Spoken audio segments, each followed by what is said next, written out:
Hi, Cole. This is Quimby Wilcox. Hi, how are you, man? Okay, how are you today? I'm doing all right. Enjoying the weather? How are you? Okay, enjoying the weather? Yes, I know. It's for November. It's pretty warm up here. Oh gosh, I don't think I've ever seen, because I'm in DC as well. Okay. Yeah. That's where I am as well. We're in the office every day, so Yeah. it's been good. Yes. It's believe me, I first came to DC in '81. I don't know if you read the entire email that I had sent. Yes, I have read that. Okay, so I mean, I came to DC in '81 originally. Well, I've been back 13 years now. Okay. And it's, this town is just, and it's everyone.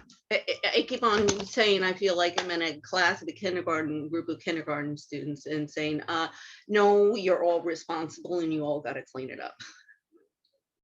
Yeah, I'm actually from this area. Okay. As well, originally. So Where I'm right there with you. Where are you from?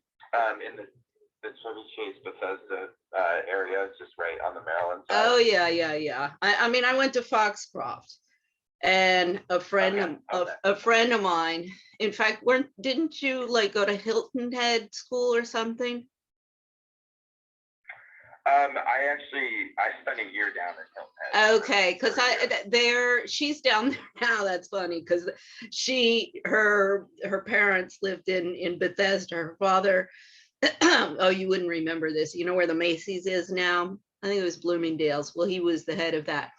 But oh wow, okay. And that closed, and then I guess Macy took it over. But so they lived in Bethesda, and we used to come for weekends. That was like, to have a friend from Foxcroft whose parents lived in DC and we had a house that we could go to on weekends was great. Jennifer Shaw, her father was Congressman Clay Shaw from Florida, was another one. One time we all went, and there were helicopters flying all over the house because somebody had tried to break in. We were all asleep and we were like, no, we didn't know what happened. The alarm went off and they didn't find it. But it's like, no. So anyway, yeah, I know the area very well. Well, that's good. Yeah. We got something in common. Yeah. So I don't know. Basically, I mean, what I've written in that letter, I've been working on, it's women's and children's rights. I've basically been concentrating on international conventions, constitutions, because I am working globally. Okay. My case is in Spain, started 15 years ago. I've got everything prepared for the international courts. There's two jurisprudence on violence against women as human rights violations. The first one is against the Americans. That was 2011. Gonzalez Linehan versus USA. Carrie Bettinger Lopez was the lead counsel on that. Now, she was advisor to the White House on violence against women under Biden, and she's still over there. But see, the domestic violence industry is an industry. Yes. As is the human rights industry. And they're really in bed with the feminists. And I don't know how much you know about the feminist movement. I know sort of the basic gist of it, but I'm happy. I got about 30 minutes here. So Okay. Well, I don't need that much time, but I could, because this started in 1963, but publication, it was Betty Friedan, The Feminine Mystique. Okay. You've heard of that, I assume. Yeah. So anyway, fast forward, even in 1981, Betty Friedan came out, and it was the second stage book saying, ladies, this is not what I had in mind. And it's become a movement that is very breaking glass ceilings and, you know, having it all. And I keep on saying, well, little ladies, I don't know how you had it all, because excuse me, you're screwing up in the workplace. And I know a lot of your children, and they're just as messed up as you are. Now, I stayed home, and I mean, you know, this gets into the opting out. I mean, it wasn't really by choice, but my ex is Spanish. He's Spanish and French, and he was a Spanish banker, and we were constantly moving. So this gets into my Global Expats project. When you're moving abroad and moving from country to country, you never know how long you're going to stay. So for the wife to keep any kind of career, it's very difficult. However, I'm also, you know, we need to have societies where women can stay home with their children when they're young, when they're in their 20s and 30s, because that's, and believe me, when you start having children, you appreciate being the jeunesse of 20s and 30s. I'm like, any of you ladies who want to have a baby at 40 or 50 years old, you need to have your head examined. So, you know, this whole thing of either you get into the workforce and you've opted out, and, you know, if anything happens and you want to come back, you're not welcome, and have a more it gets into inclusive. Everybody talks about inclusive on the left, and then it's like, inclusive for who? For your little group of friends. Right. So there's a lot of, that's where I get into really the social issues, and bringing the Emily Post manners and etiquette back to Washington, and back to the American social order and ruling elite, an idea of the American dream. The American dream under the founding fathers was not come and get rich. Right. And it was, but it's not, and this is where the left, they're just going into everything's charity based. And that's really the reason I don't have an NGO. I don't, you know, I've got a PayPal on my war on domestic terrorism, but nobody's ever sent me money. I don't solicit money. I don't look for donors. I don't do any of that, because it's always, you know, you have to say what they want you to say, and either, I don't know if you're familiar with this, Moms for America. That was the. I'm actually not. Well, it was Congresswoman Mary Miller. She was highly criticized for a comment that she had made about that quoting Hitler, and that Hitler was right about one thing, and she's totally correct, that the education of our youth, and it's not just the academic education, it's the socialization of our youth, which starts when they're babies, and young, very, very young children in the homes as well as the schools, is molds your future citizens and workforces and societies. And she got, you know, oh God, she got raked over the coals for quoting Hitler. And they even, I mean, I talked about this in my last video that I did, that and she, you know, I guess her PR person apologized. I'm like, wait a second, you know, everybody is like hypersensitive about semantics. And then when it gets to like big issues, they don't want to deal with it, or they don't even want to recognize it. And I'm like, because believe me, I mean, I know as many ruling elite in the United States as I do in Britain, France, and Spain, because I've been, you know, since the 70s. I mean, I grew up in Arizona, but then in 1977, my parents went to London, and you know, we went to boarding schools there.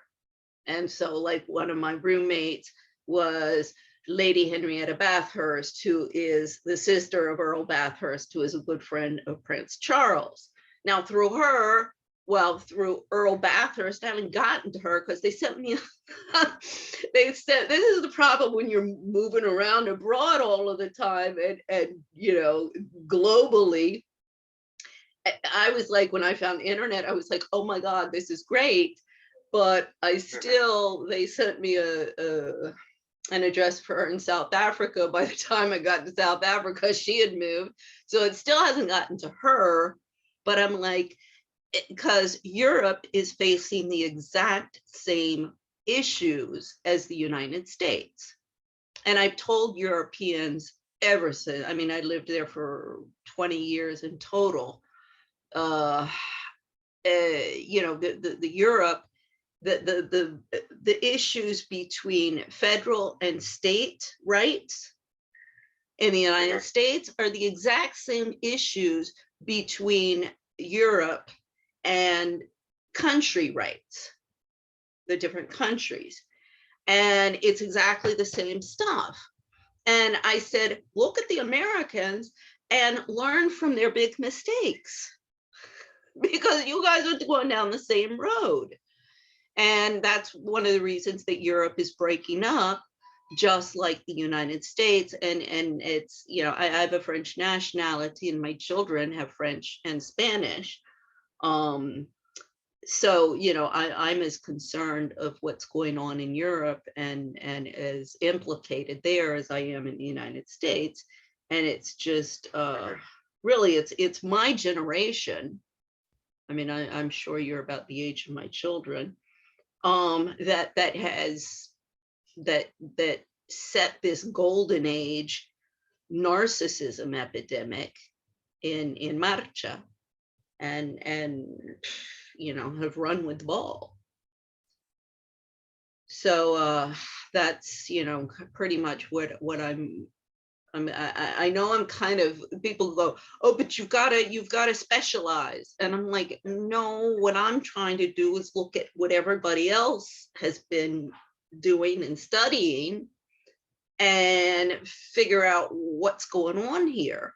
And I mean, my family, I'm like, well, if I ever want to find out what the feminists are saying about me, I just pick up the phone and I call my younger sister. If I want to find out what the alt-right wacko women are saying about me, I just pick up the phone and call my older sister. And for my brother, it's the white male supremacists. So, but I don't think I'm alone. I keep on hearing that more and more often. Even, what was it, Congressman, oh, he's from Arizona. He's, let's see. Is it Gosar? Yeah, I believe so. Yeah, I mean, his siblings.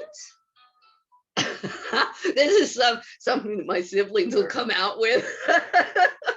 But they're pretty divided like that too. Oh, but I mean, but it just, if you disagree with him politically, that's fine. And there's a manner for you to come out and express that and say exactly what you have a problem with in his policies or his agenda or something like that. But it's just this immediate, well, we don't like it, now he's got to leave. Right. It's really, I mean, with my family, my mother, I mean, yeah, for her, I think I was always a communist. I don't know, in my family, socialists and communists are the same. And I was like, have you guys ever listened to anything I have to say? Because I'm the biggest capitalist out there. I just want to stop your Bernard Mandevillian capitalism and install an Adam Smith capitalism. You guys want Mandevillian capitalism, and then you throw money at charities, and it's unsustainable. And we've seen it's been unsustainable for a very long time. So, you know, attack me if you have a problem with this issue or that issue or something like that. That's fine. Let's sit down and discuss it. But that, oh, you're just a socialist. First, you don't even know what the word means, and second, if you say that, you have absolutely no idea what I've been writing and studying and out there in my, you know, social media campaigns that are falling on deaf ears. But I just keep on. I'm like, okay, well, you know, another case. I mean, I'm involved in a lot of casework, and which really is what the NGOs should be doing. They're all out there publishing their books and their alt right or alt left ideologies. That's all they do. I mean, I have one case, James Ryan. It's on War on Domestic Terrorism. You can scroll down on the right side bar. It's at the bottom, my casework. That's James Ryan in Tokyo. And horrible. It's not a custody issue of abuse. It's intellectual property, and then court corruption, and then they tried to kill him. I mean, it's just horrible. And with their son, you got to read through it. It's horrible. But when he contacted me, and he had been looking for assistance from NGOs all over the place, and you know, everybody's on the internet by this time. And when he contacted me, and I said, "Oh my God," and he said, and I said, well, "We got, you know, let's do something." And he said, "Oh my God, everybody else has told me there's nothing that we can do." And I said, "What are you talking about? That's ridiculous." I said, "Look, even if I have $1 trillion and an NGO, anything that you want, I still cannot, that's within the jurisdiction of Japan. That's within the court system of Japan. If there's been any kind of corruption and any problems, you as an American citizen, that's under the purview of the American consulate, the American embassy, but it's the consulate who handles that." And that's immediately where I went in Spain when they started pulling all their crap with me. I went right down to the consulate. I said, you know, I want somebody in the courtroom. This is under the Vienna Convention of Consular Relations. That's, you know, they have the right, and under the Constitution, they have the obligation. So I said, I want you guys to be following everything that they're doing, because they're pulling all sorts of crap here. And no, we can't get involved in you know, court cases on foreign soil. I said, no, I'm not asking you to interfere in the judicial process. I'm asking you to oversee it, because they're pulling all sorts of crap and they're violating my rights and my children's rights. So what I, you know, I told James Ryan, I said, what I've been doing in all of the cases, starting with mine, this has gone, you know, you go to the State Department. If the consulate's not doing the job, the State Department. Well, if the State Department, my letters go up the chain of command, isn't doing its job, it goes to Congress. So with the cases that come to me, we get a constituent request. So obviously people are living abroad, so they don't have a congressperson, but either they've been living here or a family member. For example, in my case, it was Arizona, Texas, Ted Cruz, Bennett Johnston from Louisiana, because I had worked for Bennett Johnston. In fact, I contacted him in 2007 and ignored me. I mean, I worked there for 5 years. I know his kids, or I knew his kids. And, you know, Hunter Johnston is here. as a lawyer. I'm like, excuse me, your legal clinic's been sitting on this for how many years?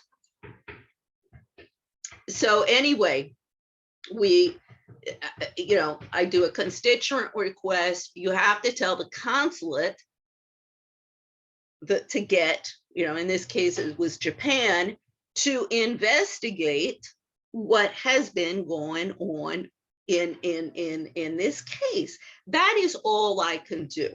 Even if I have all the money in the world, I don't have the legal authority to, question or pose a question. That's what my government exists for, or one of its functions.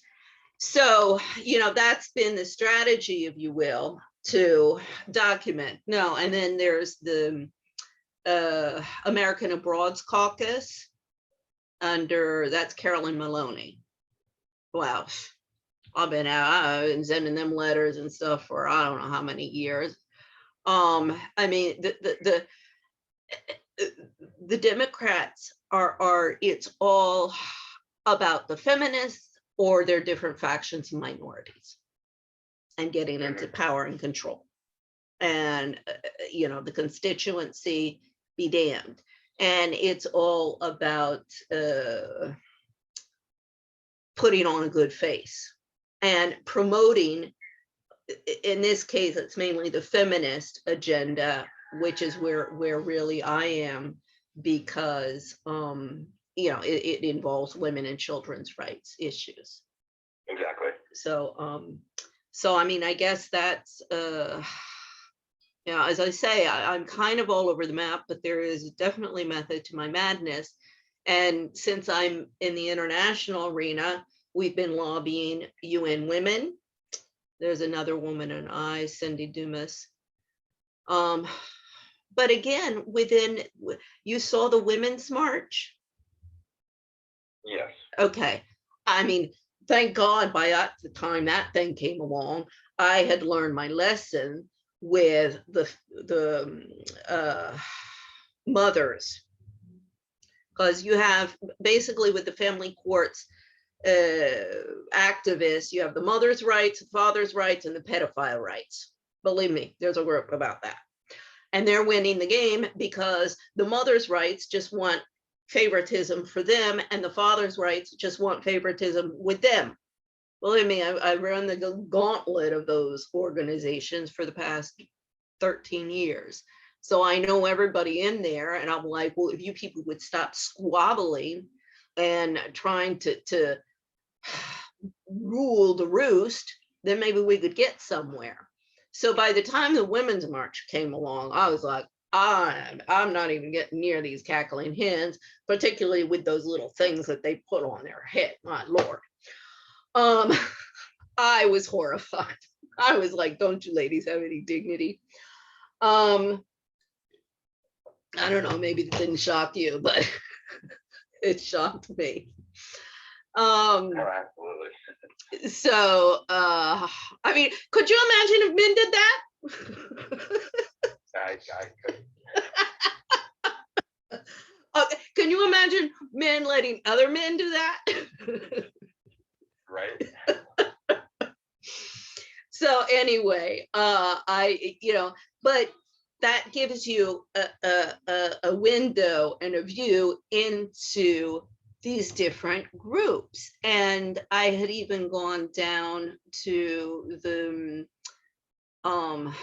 Black Lives Matter demonstration. In fact, I was there right before, 45 minutes before Trump went through the park. And I know it was 45 minutes because I'd just gotten home and it takes me 45 minutes to walk back here. We live up in Mount Pleasant. Okay. And also it's COVID. So I'm like, I'm coming down here to try and talk to some people. My first thing is, okay, who's the organizer around here? So I can try and talk to him and say, okay, what are you guys about? Because I've been with the mothers groups up until now. Oh no, there's nobody organizing. I'm like, oh great, okay, no, everybody's just showing up. So it's all a bunch of selfies. And I was like, particularly young like 16-year-old girls together. Now let's take up a photo so we can put it on Facebook and say we were here. It's all these social gatherings, and and nobody to you know, say that you're pissed off.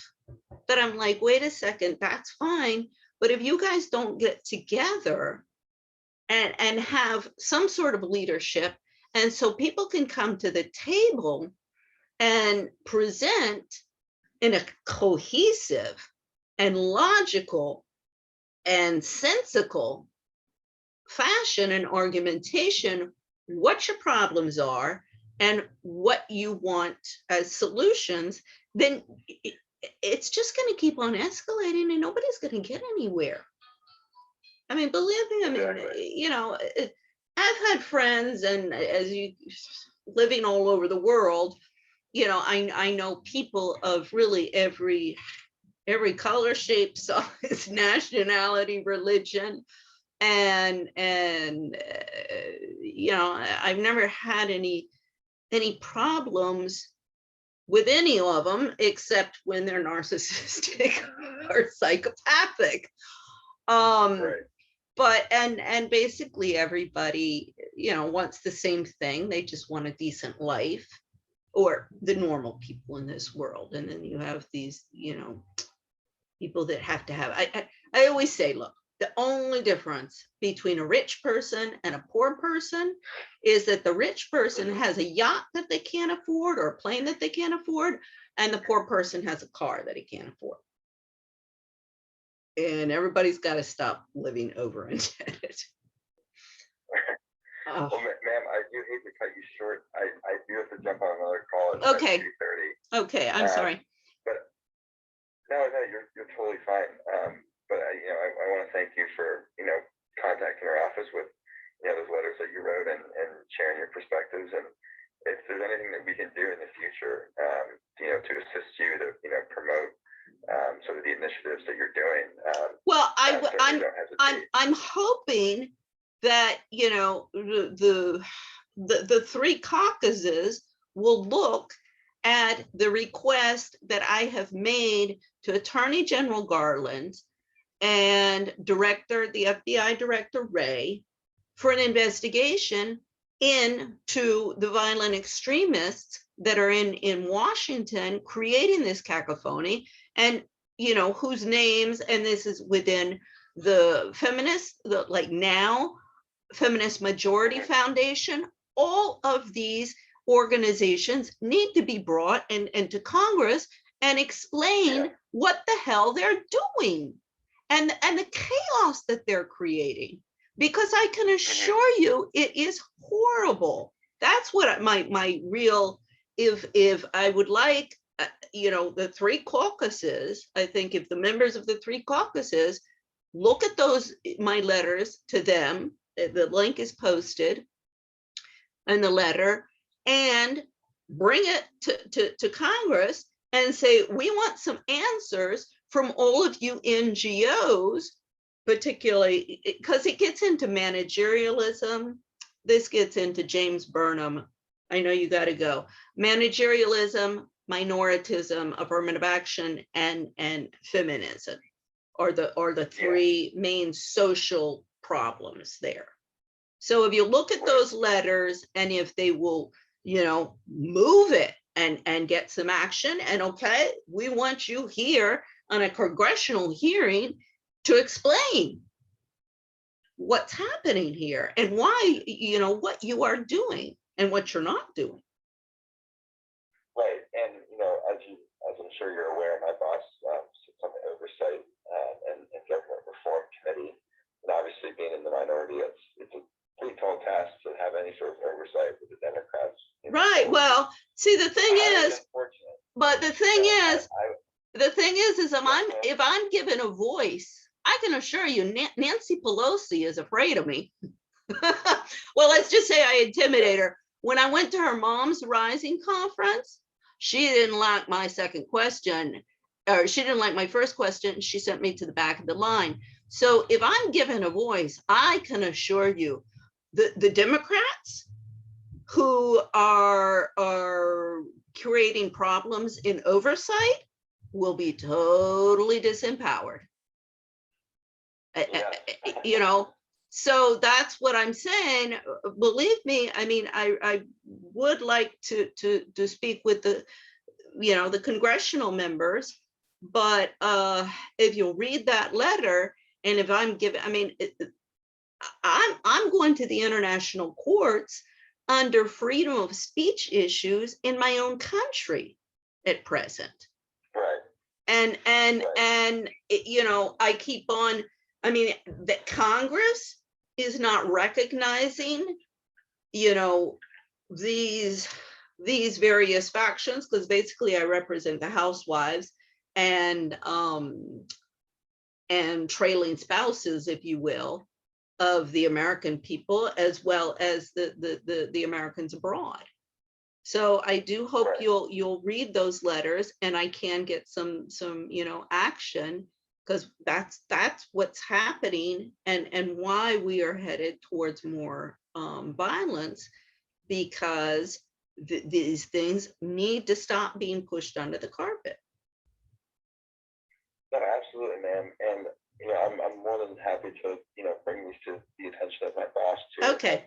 After I read through them and see what can be done. But I do have to jump to Yeah. another call. Okay. Thank you Okay. again for Thank the you. time and for sharing everything. Okay. Okay. Bye-bye. All right. Thanks. Have a great day. You too.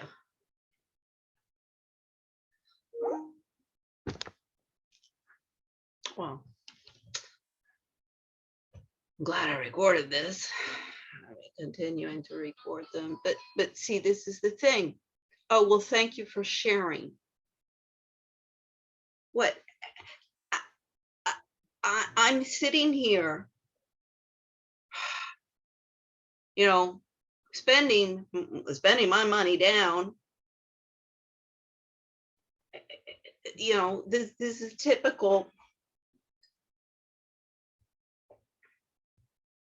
Yeah, we'll keep you in mind. Thank you for sharing. Thank you for sharing. Of course, constituents are getting angry.